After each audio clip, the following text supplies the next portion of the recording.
사무엘하 5장 11절부터 16절 말씀 마음을 집중하시고 함께 읽어보십니다. 두로 왕 히람이 다윗에게 사절들과 백향목과 목수와 석수를 보내매 그들이 다윗을 위하여 집을 지으니 다윗이 여호와께서 자기를 세우사 이스라엘 왕으로 삼으신 것과 그의 백성 이스라엘을 위하여 그 나라를 높이신 것을 알았더라. 다윗이 헤브론에서 올라온 후에 예루살렘에서 처첩들을 더 두었으므로 아들과 딸들이 또 다윗에게서 나니 예루살렘에서 그에게서 난 자들의 이름은 삼모아와 소밥과 나단과 솔로몬과 이팔과 엘리수아와 네벡과 야비아와 엘리사마와 엘야다와 엘리벨렛이더라. 아멘. 마침내 지난번 제목이었죠. 마침내 다윗이 이스라엘 통일 왕이 됐어요. 12지파를 대표하는 이제 진정한 왕이 된 것이죠. 거기까지 이르는 데는 다윗이 얼마나 많은 고초를 겪었습니까? 하나님의 약속이 있었고 그 약속을 붙잡으면서도 자기 생각대로 하지 아니하고 오직 하나님의 뜻이 이루어질 때까지 기도하면서 묵묵히 견뎌낸 것이죠. 그래서 우리 이제 지난번에 말씀드린 것처럼 그 기다림의 과정 속에는 우리가 늘 기도하고 기대할 때만이 기다릴 수가 있다. 그래서 기도, 기대, 기다림이라고 하는 것이 참 우리의 신앙생활에 있어서 중요한 요소들이에요. 그 인내라고 하는 것, 참고 견뎌내는 과정이죠. 그래서 이 다윗이 그와 같이 산전수전을 다 겪어냈어요. 그런 일들이 이제 주변 나라들에게도 어떤 영향을 미쳤는가? 오늘 읽은 말씀에 보면은 두로라고 하는 나라가 나와요. 두로와 시돈이라고 하는 지역은 예수님 시대 때도 예수님이 이제 두로와 시돈까지 갔던 적이 있기 때문에 좀 이제 신약 성경 읽다 보면 익숙한 지명이기도 해요. 그러면 이 두로라고 하는 곳은 이스라엘의 북쪽에서도 이 지중해를 끼고 있는 나라예요. 그 두로와 시돈이라고 하는 그 나라들은 그 당시에 지중해 연안에 위치했었기 때문에 그 해상 무역뿐만 아니라 또 육로로 해서 그러면 이제 이스라엘 통일 왕국 이 밑으로는 또 아래 강대한 애굽이라고 하는 나라가 있잖아요. 그러니까 이 무역하는 나라들은요 이 국제 정세에 밝은 거예요. 그러면 지금 이 다윗의 영향력이 얼마나 큰가를 알겠죠. 그 나라가 무역을 잘 하려면은 이 지금 다윗과 아주 화친을 맺어야 된다는 거예요. 친하게 지내야 된다 그래요. 그래야 무역을 하는데 자기들에게도 유익하겠죠. 그러니까 그만큼 지금 다윗이 주변 나라들에게도 아주 중요한 인물로 이렇게 부각되는 거예요. 그런 영향력이 있는 것이죠. 그래서 그 두로 왕 히람이 다윗에게 사절들과 백향목, 목수, 석수를 보내서 다윗을 위하여 집을 지었다.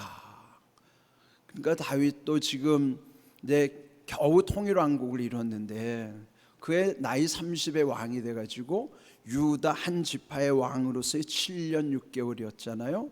그럼 30의 왕이 돼가지고 이제 통일왕국의 왕이 된 게 그의 나이 이제 37쯤 돼서 물론 젊은 나이긴 하지만은 그래도 그동안에 겪었던 그 많은 세월이 있었잖아요.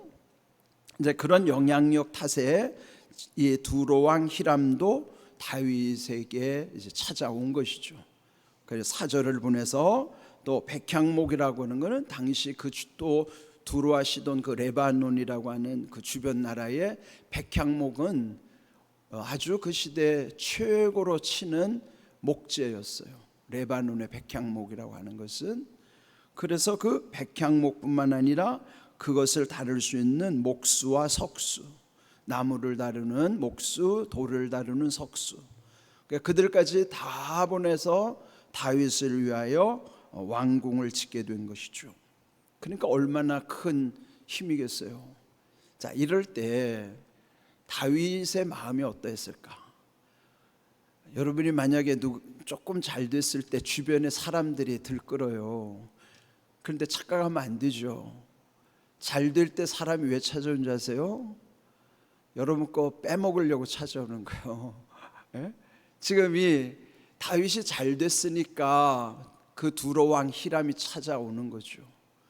그러면 그때 다윗이 그냥 세속적인 생각으로만 있다면은 자기를 대단하게 여겼을 거예요. 아, 이제 나는 대단하다. 주변에서 이렇게 막 찾아와 가지고 잘 지내자 그러고. 예? 그럴 때 사람은 그때 착각하기 쉽단 말이에요.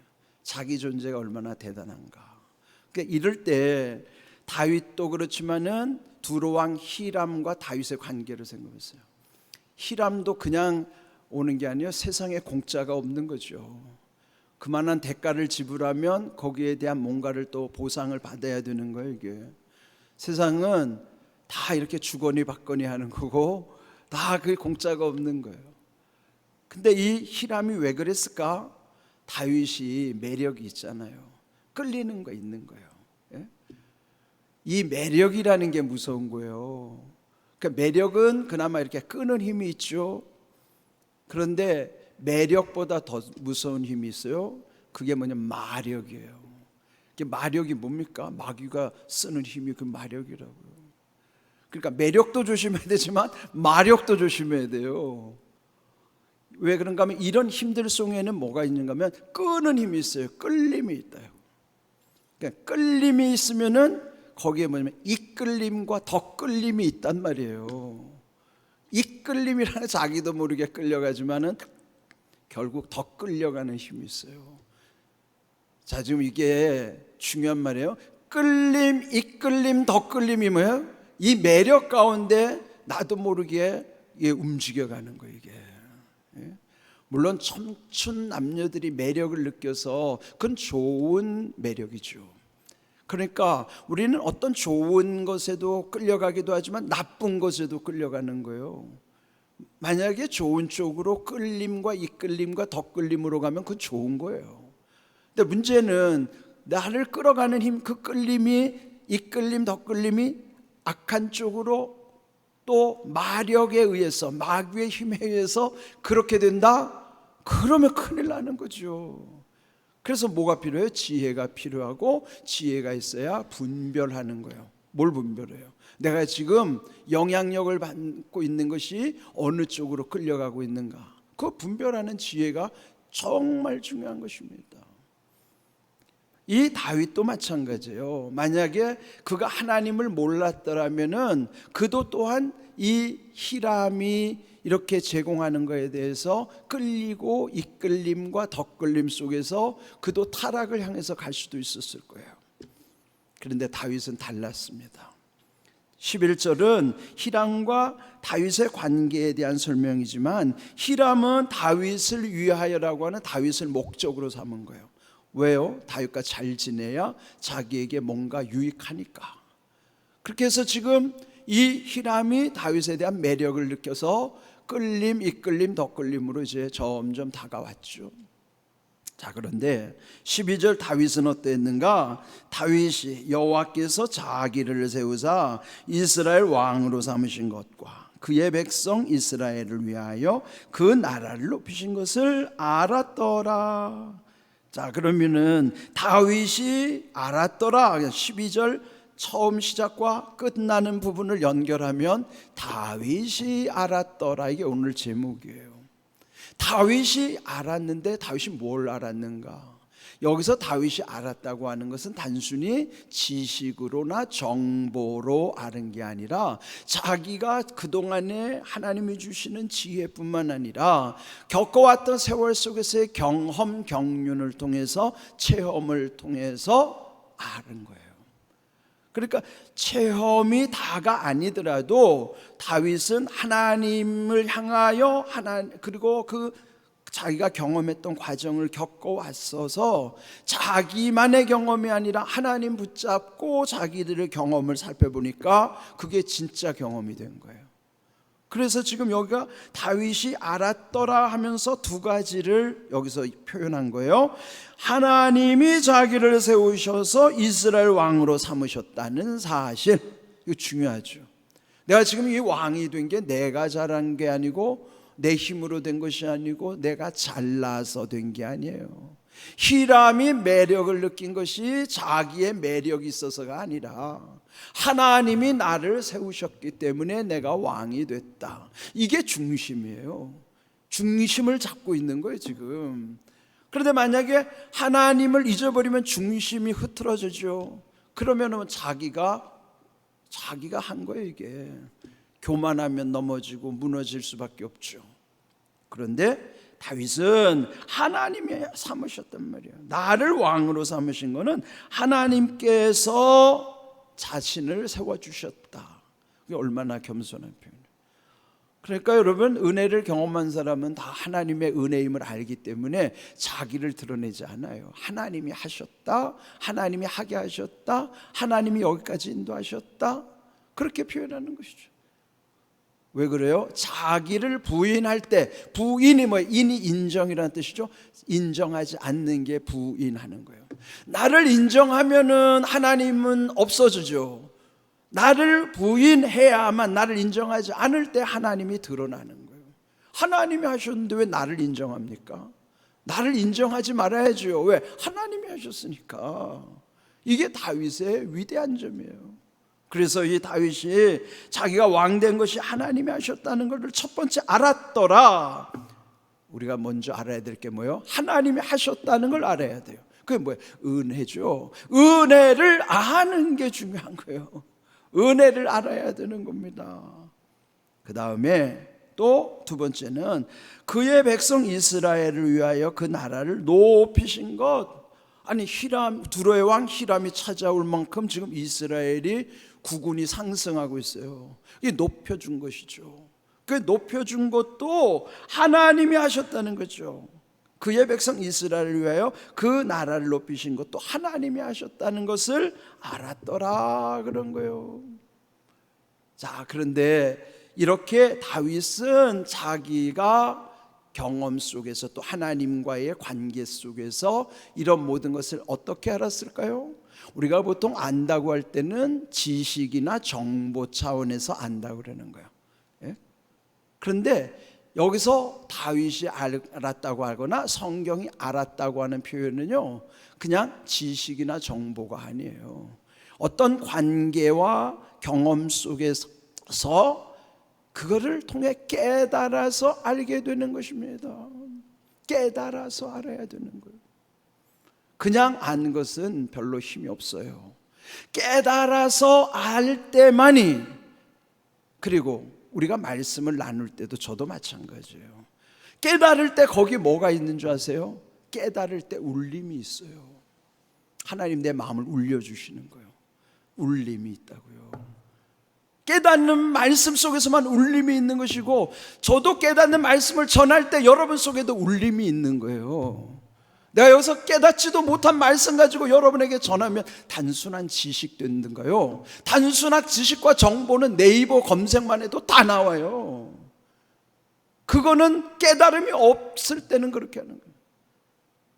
깨달을 때 나의 마음속에도 울림이 있고, 깨달은 말씀을 전할 때 그 말씀을 듣는 이들도 울림이 있는 거예요.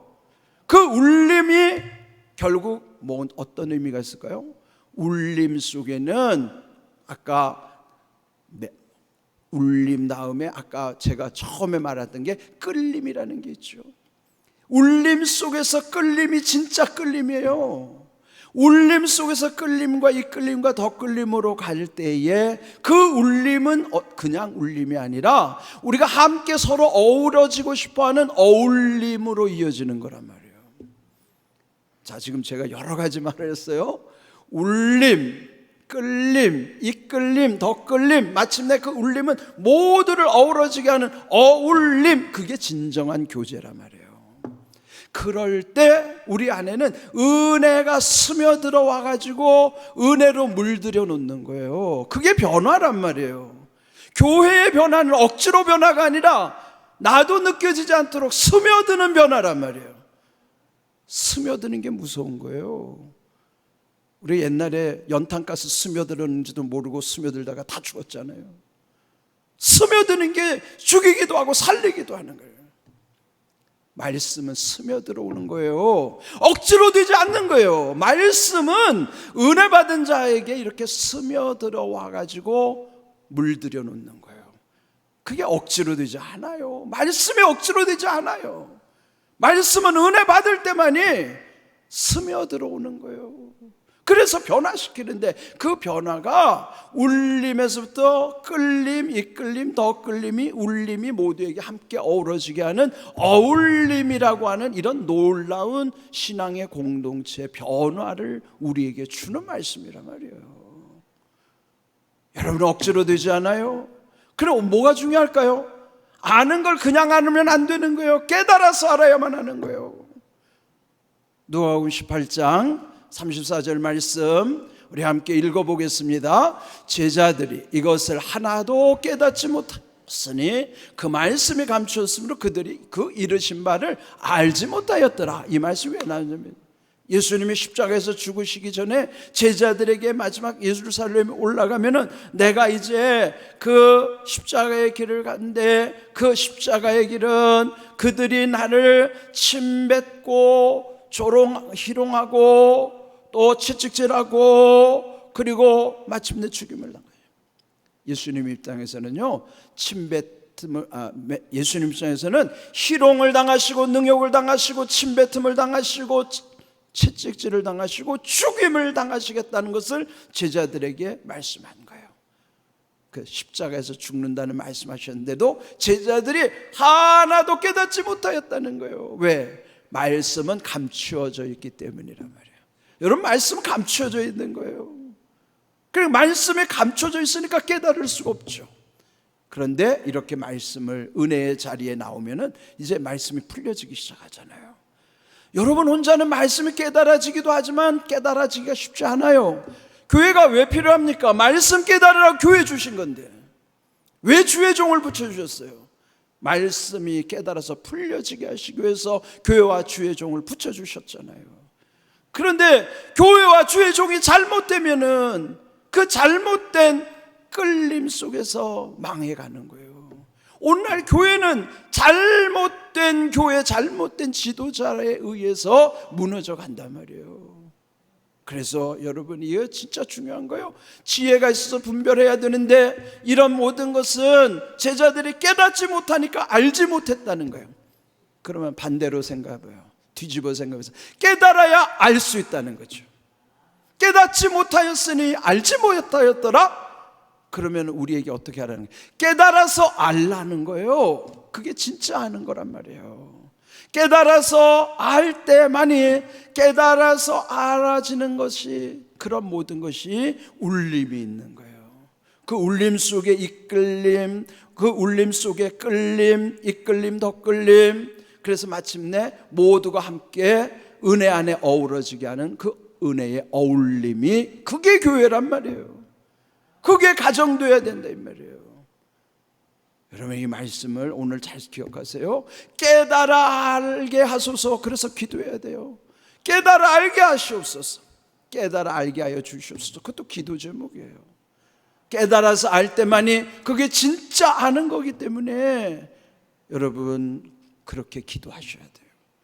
오늘 주신 말씀 다윗이 알았더라. 그렇게 깨달아 알게 된 것처럼 우리도 깨달아 알아야 우리의 모든 믿음이 온전해진다는 사실을 기억하십시오.